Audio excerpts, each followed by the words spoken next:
ಏರಿಕೆ ಕೇಂದ್ರ ಮಾಡೇ ಇಲ್ಲ. ಏನಾದರೂ ಜಾಗತಿಕ ಈ ಯುದ್ಧಗಳ ಪರಿಣಾಮವಾಗಿ ಕ್ರೂಡ್ ಆಯಿಲ್ ರೇಟ್ ಹೆಚ್ಚಾಗಿದ್ದರಿಂದ ಎಲ್ಲ ದೇಶಗಳಲ್ಲಿ ಕೂಡ ಬೆಲೆ ಏರಿಕೆ ಆಗಿದೆ. ಕ್ರೂಡ್ ಆಯಿಲ್ ಸರ್ ನೀವು ಕಂಪೇರ್ ಮಾಡಿದಾಗ ಕ್ರೂಡ್ ಆಯಿಲ್ ಕಡಿಮೆ ಹೆಚ್ಚು ಆಗ್ತಿರ್ತದೆ ಮಾರ್ಕೆಟ್ ಬೆಲೆಯಲ್ಲಿ. ಅದರ ಬೆಲೆ ಏರಿಕೆಯಲ್ಲಿ ನಮ್ಮ ಪರ್ಸೆಂಟೇಜ್ ಲೆಕ್ಕ ತೆಗೆದಾಗ ಭಾಳಷ್ಟು ಕಡಿಮೆ ಇದೆ ನಮ್ಮದು.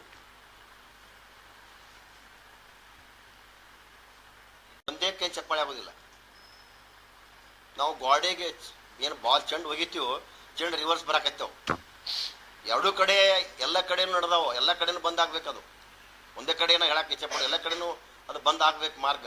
ತಮ್ಮ ಪತ್ರಿಕಾ ಮಾಧ್ಯಮದವ್ರಿಗೆ ಮನವಿ ಮಾಡ್ತಾನ, ಪತ್ರಿಕಾಗೋಷ್ಠಿ ಯಾವ ರೀತಿ ಇಂಡಿವಿಜುವಲ್ ಹೋದಾಗ ನೀವು ಕಟ್ ಮಾಡಿರಿ, ಅವ್ರಿಗೆ ವಾರ್ನಿಂಗ್ ಮಾಡಿರಿ. ನಿಮ್ಗೆ ಆ ವಿಷಯಗಳು ಹೊರಗೆ ಬರ್ಲಾರ್ದಂಗೆ ಮುಂದೆ ಪತ್ರಿಕಾಗೋಷ್ಠಿನ ಹಿಂಗೆ ಕೆಟ್ಟ ಮಾತನ್ನು ಮಾತನಾಡಲಾರ್ದಂಥ ಭಾವನೆಗಳು ಅವರಿಗೂ ಕೂಡ ಬರಬೇಕಾಗಿದೆ.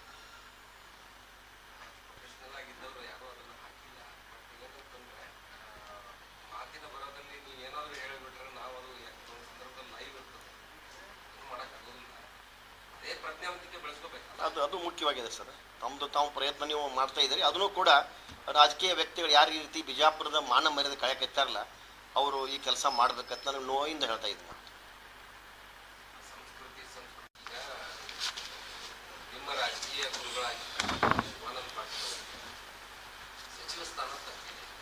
ಸರ್ ಅವರು ಒಬ್ಬರಿಗೆ ಅಲ್ಲ, ಇವತ್ತು ನಮ್ಮ ಕಾಂಗ್ರೆಸ್ ಪಕ್ಷದ ಅಧ್ಯಕ್ಷರು ಇವತ್ತು ಲೋನಿ ಅವರು ಕೂಡ ಇವತ್ತು ಕೂಡ ಅವರು ನೋವನ್ನು ವ್ಯಕ್ತಪಡಿಸಿ ಪತ್ರಿಕಾಗೋಷ್ಠಿ ಮಾಡಿದ್ದಾರೆ. ಲಕ್ಷ್ಮಣ್ ಸವದಿ ಅವರು ನಮ್ಮ ಭಾರತೀಯ ಜನತಾ ಪಕ್ಷ ಅವರಿಗೆ ಉಪಮುಖ್ಯಮಂತ್ರಿ ಹೋಗಿತ್ತು. ಆದರೆ ಅವ್ರು ಬಿಟ್ಟು ಹೋಗಿ ಸರಿ ತಪ್ಪು ನಾ ಹೇಳೋ ದೊಡ್ಡ ವ್ಯಕ್ತಿ ಅಲ್ಲ, ಅವ್ರಿಗೇನು ನೋವಾಗಿ ಹೋಗಿದ್ದಾರೆ. ಆದರೆ ಇವತ್ತು ಅವ್ರು ಹೋದಿದ್ದರಿಂದ ನಿಜವಾಗಿ ಕೂಡ ಆ ಕಾಂಗ್ರೆಸ್ ಪಕ್ಷಕ್ಕೆ ಲಾಭ ಆಗೈತಿ. ನಾನು ಬಬ್ಲೇಶ್ ಮತಕ್ಷೇತ್ರದಲ್ಲಿ ಕೂಡ ಅದರ ನೋವನ್ನು ನಾನು ಅನುಭವಿಸಿದ್ದೀನಿ. ಅಂಥ ವ್ಯಕ್ತಿಗೆ ಅವರು ಯಾವ ರೀತಿ ಹಿಂಸೆ ಕೊಟ್ಟರು ಅಂತಕ್ಕಂಥದ್ದು ನೀವು ಇನ್ನೊಂದ್ಸಲ ನೀವು ಮಾಡ್ತಿರೋ ಮಾಡೋದಲ್ಲ ದೊಡ್ಡದಲ್ಲ, ಅದು ನಾನು ಕನ್ಸಿಡರ್ ಮಾಡೋಂಗಿಲ್ಲ.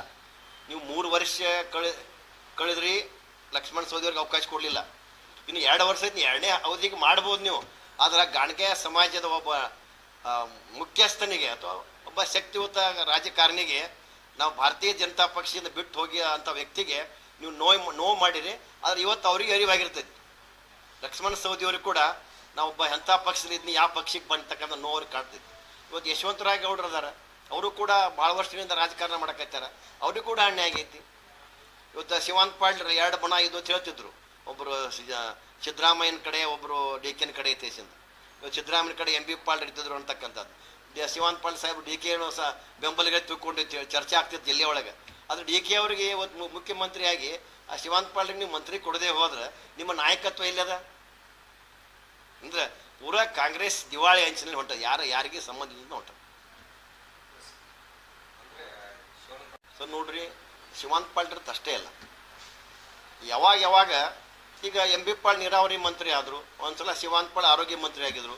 ಮತ್ತು ಆ ಇಲಾಖೆ ಮಂತ್ರಿ ಆದಾಗ ಅವ್ರ ಕೆಲಸ ಏನು ಬಂತು? ಅದೇ ಕೆಲಸ ಇರ್ತೈತಿ. ಆದರೆ ಇವತ್ತು ಇನ್ನೊಂದು ನೋವಿನ ಸಂಗತಿ ಅಂದ್ರೆ ಇವತ್ತು ನೀರಾವರಿ ಖಾತೆಗೆ ಅವರು ಬೆಂಗಳೂರಿನಲ್ಲಿ ನಾವು ವಾಲ್ಯ ತೀರ್ಸಿಂದ ಅನ್ನುವ ಸಂದರ್ಭದಲ್ಲಿ ಇವತ್ತಿನ ಅದಾರಲ್ಲಿ ಶಿವಾನಂದ ಪಾಟೀಲ್ ಅದಾರ, ಯಶವಂತರಾವ್ ಗೌಡ್ರು ಅದಾರ, ನಾಡಗೌಡ್ರಿಗೆ ಕೊಡ್ರಿ, ಕಡೆಗೆ ವಿಜಾಪುರ ಜಿಲ್ಲೆಗೆ ಕೊಡ್ರಿ ಅಂತ. ಅದು ವಿಜಾಪುರ ಜಿಲ್ಲೆಗೆ ಭಾಳ ಅನಿವಾರ್ಯ ಅದ. ಕೃಷ್ಣ ಮೇನ್ ಇದು ನೀರಾವರಿಗೆ ಅವಶ್ಯಕ ಇರ್ತಕ್ಕಂಥ ಮಂತ್ರಿ ಬಿಜಾಪುರ ಜಿಲ್ಲೆಗೆ ಅದ. ಇವತ್ತು ನೀವು ಬೇರೆ ಕೇಂದ್ರ ಸರ್ಕಾರ ಮೇಲೆ ಬಟ್ ತೋರಿಸ್ತೀರಿ ಗೆಜೆಟ್ ನೋಟಿಫಿಕೇಶನ್ ಇರ್ತೈತಿ. ಗೆಜೆಟ್ ನೋಟಿಫಿಕೇಶನ್ ಇವತ್ತು ನಾಳೆ ಆಗ್ಬೋದು, ಅದು 1 ದಿವಸದ ಪ್ರಕ್ರಿಯೆ ಐತದ. ಇವತ್ತು ಗೆಜೆಟ್ ನೋಟಿಫಿಕೇಶನ್ ಆತಂದ್ರೆ ನೀರು ಬಿಡ್ಲಿಕ್ಕೆ ಅವಕಾಶ ಅದ.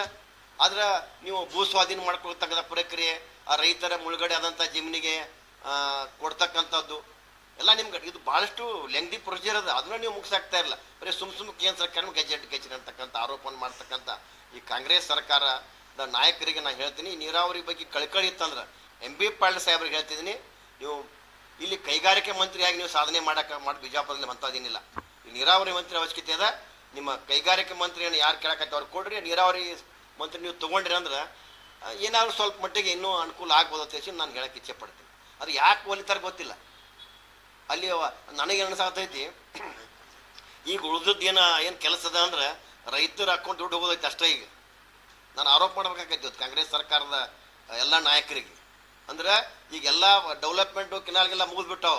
ಯಾಕೆ ಅಲ್ಲೆಲ್ಲ ವ್ಯವಹಾರ ಇರ್ತಾವೆ. ಈಗ ಡೈರೆಕ್ಟ್ DBT ಅಂದ್ರೆ ರೈತರ ಅಕೌಂಟ್ ಹೋಗೈತಿ.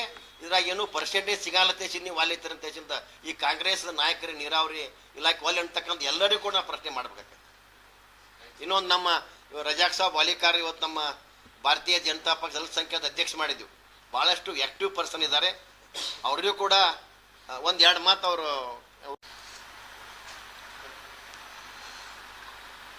ಎಲ್ಲ ಮಾಧ್ಯಮ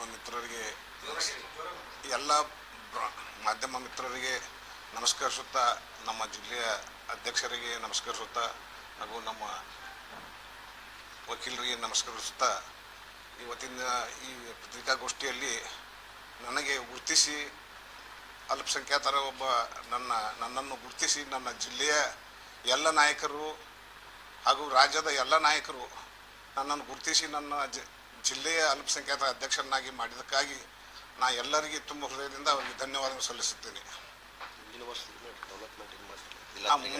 ಮುಂದಿನ ದಿನಗಳಲ್ಲಿ ನಾನು ನನ್ನ ಕೊಟ್ಟಂಥ ಜವಾಬ್ದಾರಿಯನ್ನು ಯಶಸ್ವಿಯಾಗಿ ನಿಭಾಯಿಸ್ಕೊತಾ ಎಲ್ಲ 8 ಮತಕ್ಷೇತ್ರದಲ್ಲಿ ನಮ್ಮ ಪಕ್ಷದ ನಮ್ಮ ಅಲ್ಪಸಂಖ್ಯಾತರ ಎಲ್ಲ ನಾಯಕರನ್ನು ಒಗ್ಗೂಡಿಸಿ ಭಾರತೀಯ ಜನತಾ ಪಕ್ಷಕ್ಕೆ ಒಂದು ಅಲ್ಪಸಂಖ್ಯಾತರ ಒಂದು ಕೊಡುಗೆಯನ್ನು ಕೊಡುವಂಥ ಕಾರ್ಯಕ್ರಮವನ್ನು ನಾವು ಮುಂದುವರಿಸ್ತೀನಿ ಅಂತ ಹೇಳಿ ನನ್ನ ಮಾತನ್ನು ಮುಗಿಸ್ತೇನೆ.